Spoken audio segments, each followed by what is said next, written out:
Bab 4. Seperti ku bilang tadi, kata ayahku setelah berdehem 1-2 kali. Profesor Rossi adalah pembimbing yang baik dan sahabat sejati. Aku tidak ingin kau berpikir sebaliknya tentang dia. Aku tahu bahwa apa yang kuceritakan sebelum ini mungkin membuat dia tampak seakan-akan shielding. Kau ingat dia mengatakan padaku sesuatu yang amat sangat sulit dipercaya, dan aku sangat terkejut dan terguncang.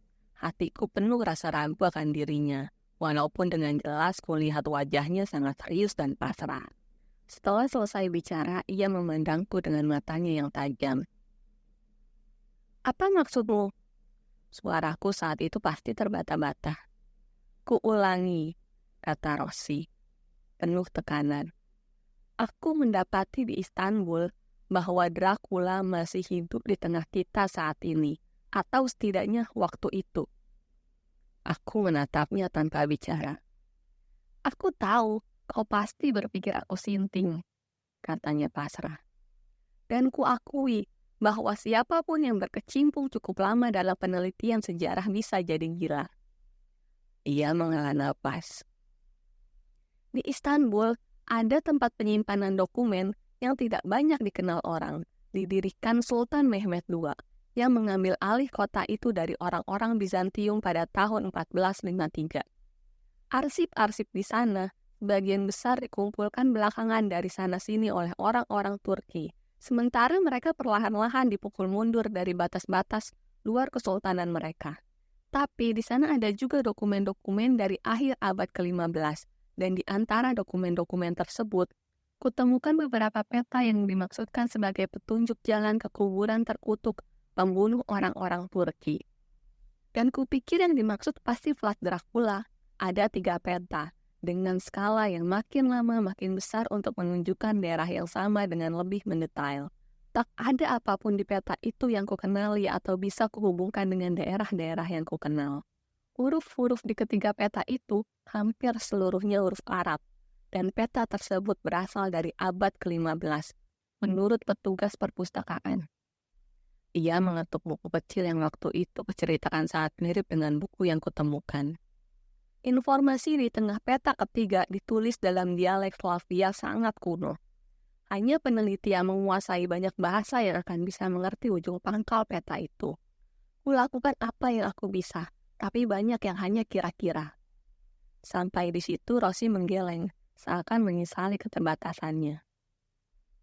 Usaha yang kucurahkan ke penemuan itu menyimpangkan aku cukup jauh dari riset musim panasku yang resmi mengenai perdagangan purba kereta. Tapi aku sudah tidak berpikir jernih lagi rasanya saat duduk di perpustakaan di Istanbul yang panas dan lengket itu. Aku tidak bisa melihat minaret-minaret Hagia Sophia dari jendela-jendela kumuh.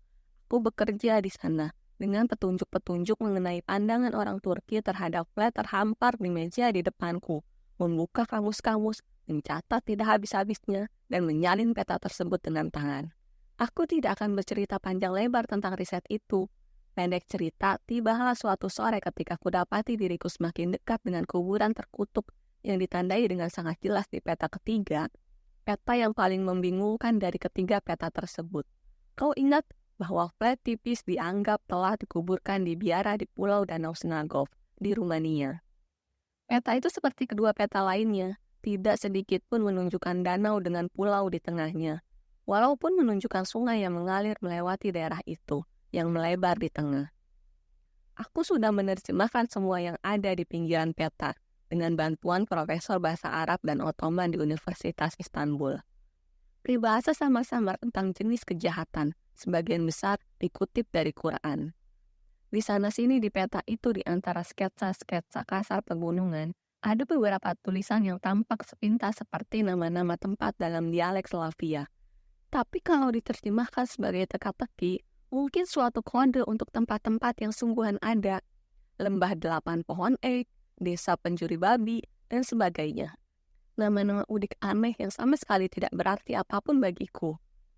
Nah, di tengah peta itu, di atas lokasi kuburan terkutuk, dimanapun lokasi itu berada, ada sketsa kasar naga, memakai semacam kastil sebagai mahkota di kepalanya.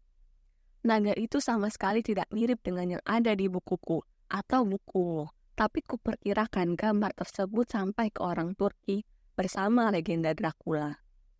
Di bawah naga itu, ada yang menulis dengan tinta kata-kata berukuran kecil, yang semula kukira huruf Arab, seperti peribahasa-peribahasa di pinggir peta itu. Ketika kuperhatikan dengan menggunakan kaca pembesar, tiba-tiba kusadari bahwa huruf-huruf tersebut adalah huruf-huruf Yunani, dan langsung kuterjemahkan dengan suara keras sebelum aku sadar sopan santun perpustakaan. Walaupun tentu saja perpustakaan itu sepi, hanya ada aku sendiri, dan kadang-kadang seorang petugas perpustakaan yang karena bosan sesekali masuk dan keluar lagi. Rasanya untuk memastikan aku tidak mencuri sesuatu. Saat itu aku betul-betul sendirian. Semua huruf kecil itu menari-nari di mataku saat aku membacanya. Di tempat ini, dia dikurung dalam kejahatan. Pembaca, keluarkan dia dari kuburnya dengan sepatah kata. Saat itu kudengar suara pintu terbanting menutup di ruang penerima tamu di bawah. Langkah-langkah kaki berat menaiki tangga. Tapi pikiranku masih dipenuhi sesuatu. Kaca pembesar baru saja menunjukkan padaku bahwa peta ini tidak seperti dua peta pertama yang lebih umum. Ditulis oleh 3 orang berbeda, dalam 3 bahasa yang berlainan. Baik tulisan tangan maupun bahasanya tidak sama. Begitu juga warna tintanya yang sudah sangat tua. Lalu tiba-tiba terpikir olehku sesuatu. Kau tahu, intuisi yang hampir bisa dipercaya peneliti setelah melakukan penelitian yang cermat selama beberapa minggu. Terpikir olehku bahwa peta itu mulanya hanya terdiri atas sketsa yang di tengah itu, dan pegunungan yang melingkarinya, dengan perintah berbahasa Yunani. Mungkin baru belakangan diberi label dalam dialek Slavia untuk menunjukkan tempat-tempat di peta tersebut, tidaknya dalam bentuk kode. Lalu peta itu entah bagaimana jatuh ke tangan Ottoman, kemudian dikelilingi ayat-ayat Quran. Tampaknya untuk mengurung pesan berbahaya di pusat peta itu, atau untuk mengepungnya dengan mantra-mantra pelawan kejahatan. Kalau perkiraanku betul, siapakah orangnya yang tahu bahasa Yunani, yang menulis peta itu, mungkin juga menggambar petanya. Aku tahu bahasa Yunani digunakan peneliti-peneliti Bizantium pada zaman Dracula, tapi tidak oleh sebagian besar peneliti di dunia Ottoman. Sebelum aku sempat menulis satu kata pun tentang teoriku itu, yang mungkin perlu melibatkan pengujian-pengujian yang melebihi kemampuanku, pintu di seberang terbuka, dan seorang lelaki tinggi kekar berjalan masuk, bergegas melewati buku-buku dan berhenti di depan mejaku. Dari sikapnya terlihat bahwa dia memang masuk dengan suatu tujuan, dan aku yakin dia bukan salah seorang petugas perpustakaan.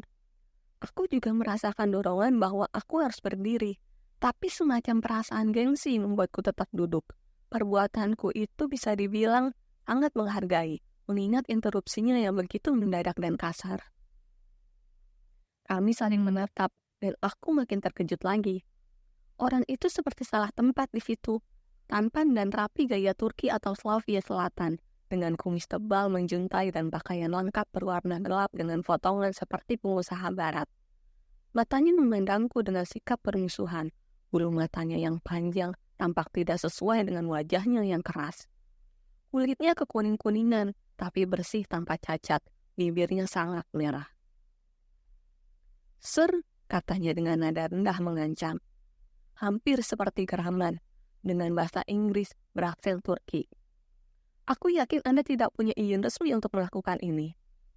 "Melakukan apa?" Kecurigaan akademisku langsung bangkit. "Riset ini, Anda membongkar dokumen-dokumen yang telah ditetapkan pemerintah Turki sebagai arsip terlarang untuk orang asing. Boleh kulihat surat-surat Anda?"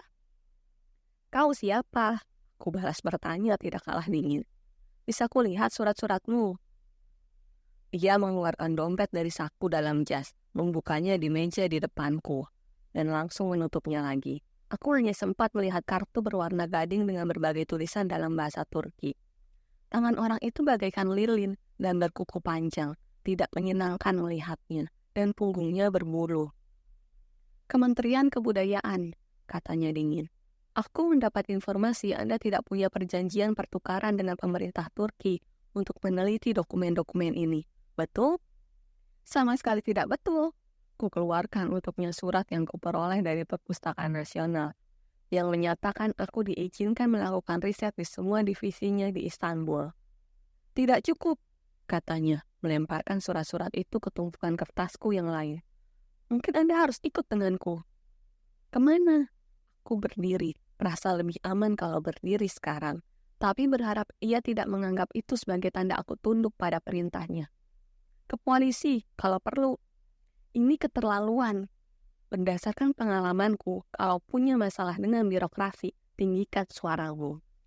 Aku kandidat dokter di Universitas Oxford dan warga negara Inggris. Aku terdaftar pada universitas di sini sejak hari pertama tiba di tempat ini dan menerima surat ini sebagai bukti statusku. Aku menolak diinterogasi polisi. Atau kau? Begitu. Ia tersenyum dengan cara yang membuat perutku terasa melilit. Aku pernah membaca sedikit tentang penjara-penjara Turki dan beberapa tahanan orang barat. Situasiku cukup genting, walaupun aku tidak mengerti kesulitan macam apa yang akan kuhadapi. Aku berharap salah seorang petugas perpustakaan mendengar keributan ini dan datang untuk menenangkan kami. Lalu aku sadar, mereka tentu telah membolehkan orang ini masuk, dengan kartu namanya yang menakut-nakuti, untuk mencariku. Mungkin dia memang orang penting. Ia menjulurkan tubuh ke depan. Coba kulihat apa yang Anda lakukan di sini. Tolong minggir. Aku terpaksa minggir, dan dia membungkuk memeriksa apa yang kukerjakan. Membanting sampul kamus-kamusku untuk membaca judulnya, masih dengan senyumnya yang menggelisahkan. Kehadirannya yang masif di seberang meja terasa menguasai, dan kusadari ia memancarkan bau aneh, seperti kolons yang tidak terlalu berhasil menutupi sesuatu yang tidak enak. Akhirnya ia mengambil peta yang kuteliti. Tangannya mendadak bergerak lembut, memegang peta itu dengan hati-hati. Ia memandangnya seakan tidak perlu memeriksanya lama-lama untuk mengetahui dokumen apa itu. Walaupun aku menduga gayanya tersebut hanya gertakan. Ini materi arsip yang Anda teliti, betul? Ya, kataku merah. Ini milik negara Turki yang sangat berharga. Menurut pendapatku, Anda tidak memerlukan ini untuk kepentingan asing.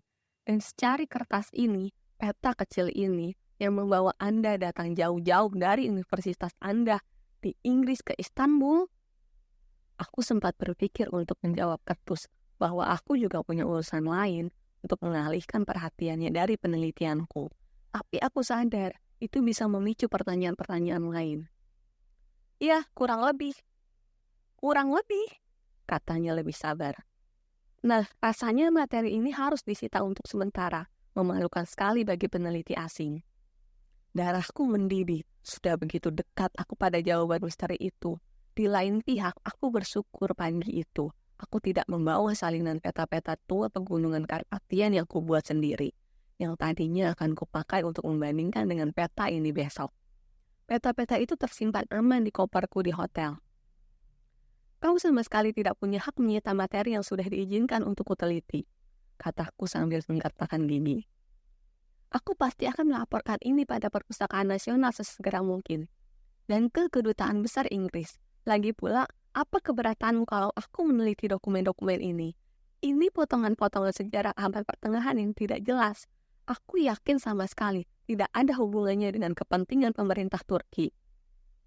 Birokrat itu berdiri membuang muka dariku, seakan menara-menara Hagia Sophia memperlihatkan sudut baru menarik yang belum sempat dia lihat sebelumnya.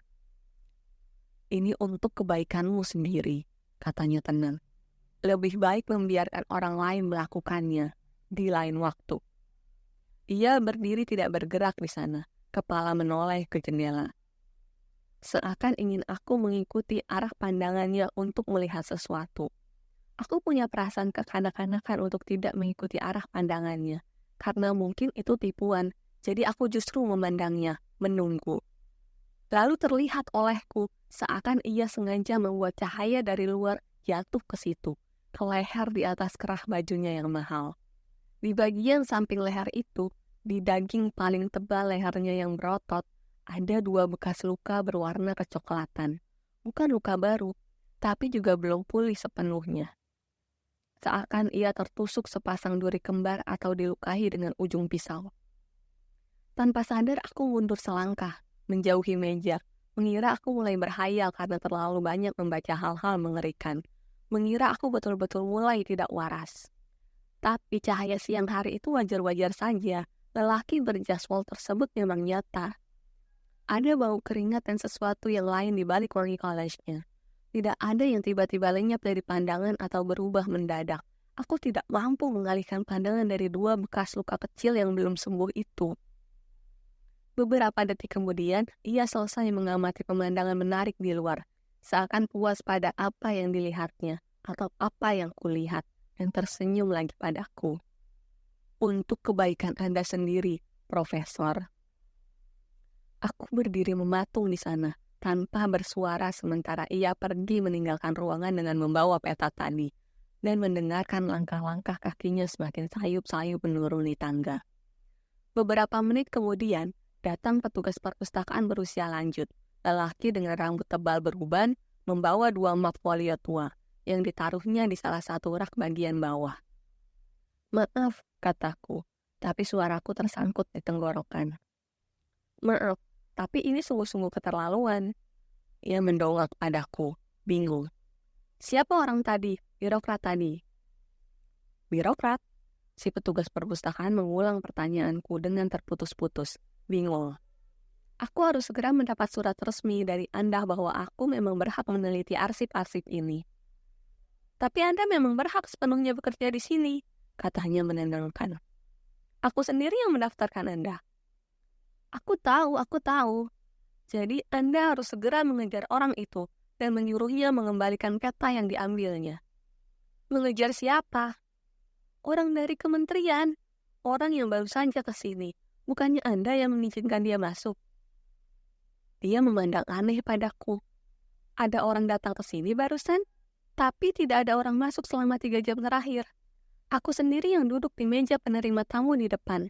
Memang sangat disayangkan hanya sedikit yang melakukan riset di tempat ini." "Orang itu," kataku lalu berhenti.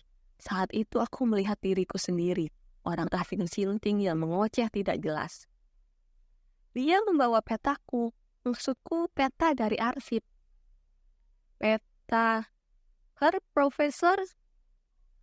"Aku sedang meneliti sebuah peta yang kucatatkan di meja pendaftaran tadi pagi." "Bukan peta itu." Ia menunjuk ke meja tempatku bekerja. Di tengah meja terhampar peta umum jalan-jalan di Balkan yang sama sekali belum pernah kulihat seumur hidupku. Peta itu tidak ada di sana 5 menit yang lalu. Si petugas perpustakaan menyimpan map folionya yang kedua. "Sudahlah," kukumpulkan buku-bukuku secepat mungkin dan kutinggalkan perpustakaan. Di jalan yang penuh dan ramai tak terlihat sosok si birokrat, walaupun ada beberapa orang yang perawakan dan pakaiannya mirip dia. Ketika sampai di penginapanku, kudapati barang-barangku sudah bergeser. Sketsa-sketsa pertamaku tentang peta-peta tua itu. Begitu juga catatan-catatan lengkapku yang tak kubawa ke perpustakaan karena tidak kubutuhkan hari itu. Semuanya sudah tidak ada. Koperku telah ditata kembali dengan teliti. Para petugas hotel bilang mereka tidak tahu apa-apa. Aku berbaring tanpa bisa memejamkan mata malam itu, mendengarkan suara-suara dari luar. Esok paginya, kukumpulkan semua pakaian kotor dan kamus-kamusku, lalu naik kapal pertama ke Yunani. Profesor Rossi melipat tangan lagi dan memandangku, seakan menunggu ungkapan ketidakpercayaanku. Tapi aku tiba-tiba terguncang rasa percaya, bukan ragu. "Kau kembali ke Yunani?" "Ya, dan sepanjang sisa musim panas abaikan ingatan tentang pengalamanku di Istanbul, walaupun aku tidak bisa mengabaikan implikasinya." "Kau pergi karena takut?" "Sangat ketakutan."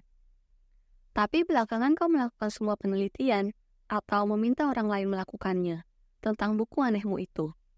"Ya, terutama analisis kimia di Smithsonian. Tapi ketika hasilnya tidak meyakinkan dan karena pengaruh-pengaruh lain, kuhentikan semua itu dan kusimpan buku tersebut di rak. Akhirnya, di atas sana." Ia mengangguk ke arah rak paling atas. Rasanya aneh. Aku sering berpikir tentang kejadian itu. Kadang-kadang aku bisa mengingat semuanya dengan jelas, tapi kadang hanya sepotong-sepotong.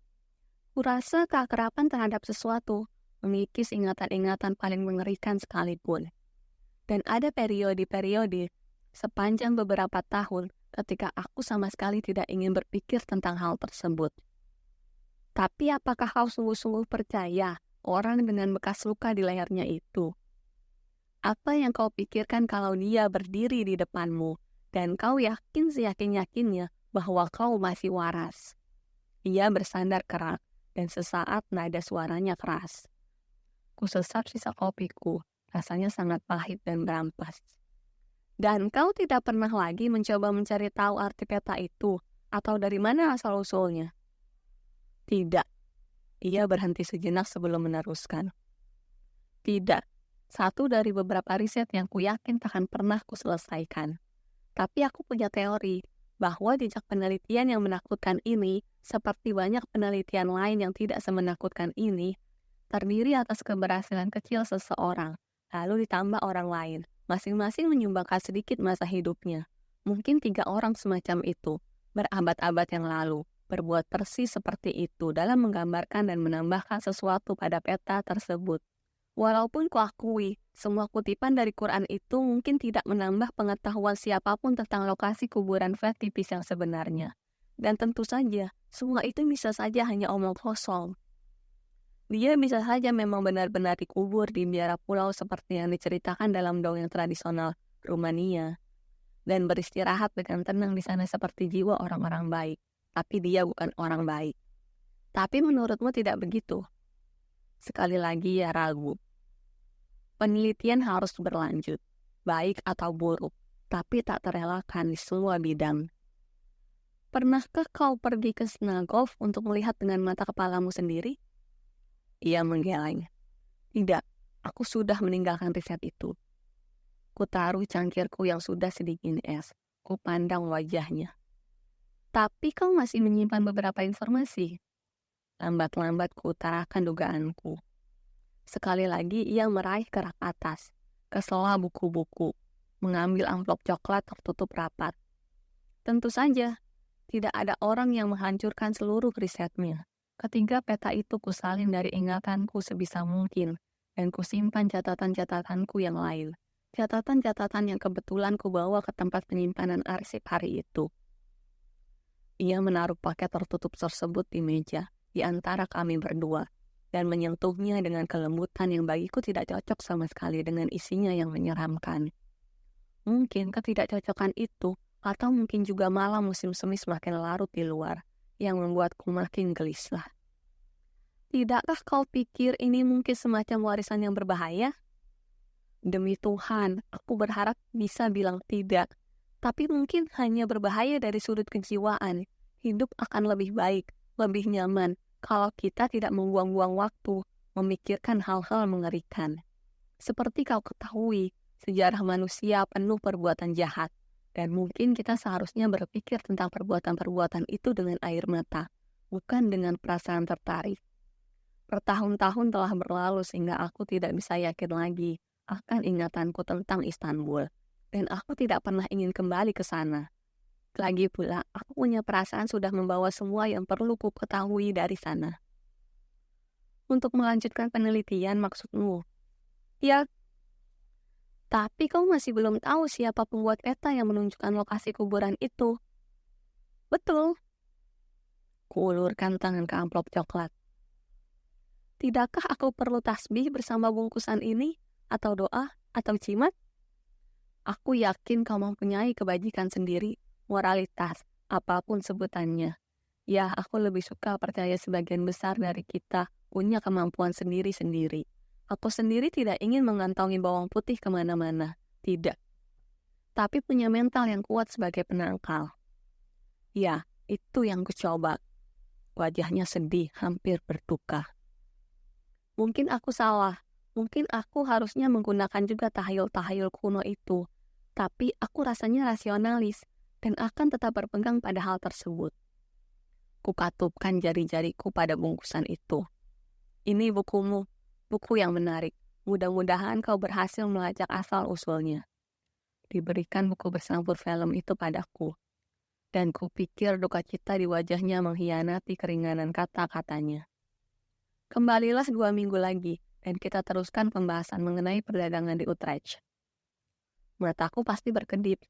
Bahkan disertasiku pun terasa tak nyata bagiku saat itu. Baik, Rosi menyingkirkan cangkir-cangkir kopi dan kututup tasku dengan jari-jari kaku.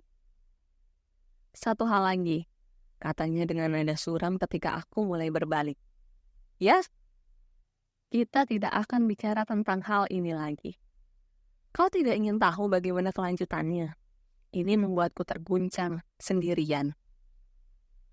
Bisa kau anggap begitu? Aku tidak ingin tahu, kecuali tentu saja kalau kau dalam kesulitan. Ia menggenggam tanganku dengan ramah, seperti biasa. Wajahnya masih terlihat sedih dan berduka. Ekspresi yang asing bagiku di wajahnya. Lalu ia seperti berhasil memaksa diri tersenyum. Baiklah, kataku. 2 minggu dari sekarang. Serunya hampir riang ketika aku berjalan keluar dari ruangan. Selesaikan bab itu dan bawa ke sini. Awas kalau tidak. Ayahku berhenti. Betapa tercengangnya aku melihat matanya basah dengan air mata. Pancaran emosi itu akan menghentikan pertanyaan-pertanyaanku, bahkan kalaupun dia tidak berkata. Kau tahu, menulis tesis betul-betul pekerjaan yang mengerikan. Katanya ringan. Bagaimanapun, mungkin kita seharusnya tidak melibatkan diri dalam semua ini. Betul-betul kisah tua yang berbelit-belit. Dan ternyata semuanya baik-baik saja. Karena inilah aku, ada di sini. Bahkan tidak lagi jadi profesor hantu. Dan inilah kau, ada di sini juga. Ia mengerjapkan mata. Emosinya mulai tenang. Itu akhir kisah yang menyenangkan. Tapi mungkin banyak hal di antaranya, aku berkata. Matahari hanya menghangatkan kulitku, tidak sampai tulangku, yang menyerap hawa dingin dalam angin sepoi-sepoi dari laut. Kami merenggangkan tubuh, lalu memandang ke sana kemari, melihat-lihat kota di bawah kami. Sekelompok turis baru saja melewati kami menyusuri dinding dan sekarang berdiri di ceruk, agak jauh di depan. Menunjuk ke pulau-pulau atau saling berpose untuk dipotret. Aku menoleh ke ayahku, tapi ia menatap jauh ke laut. Di belakang turis-turis lain, dan sudah jauh di depan kami, ada lelaki yang tidak kusadari sebelumnya. Berjalan perlahan-lahan tapi selalu di luar jangkauan. Tinggi dan tegap. Memakai setelan wol berwarna gelap. Kami sering melihat lelaki-lelaki tinggi berjas wol gelap di kota ini. Tapi entah mengapa, aku tidak bisa berhenti menatap yang satu itu.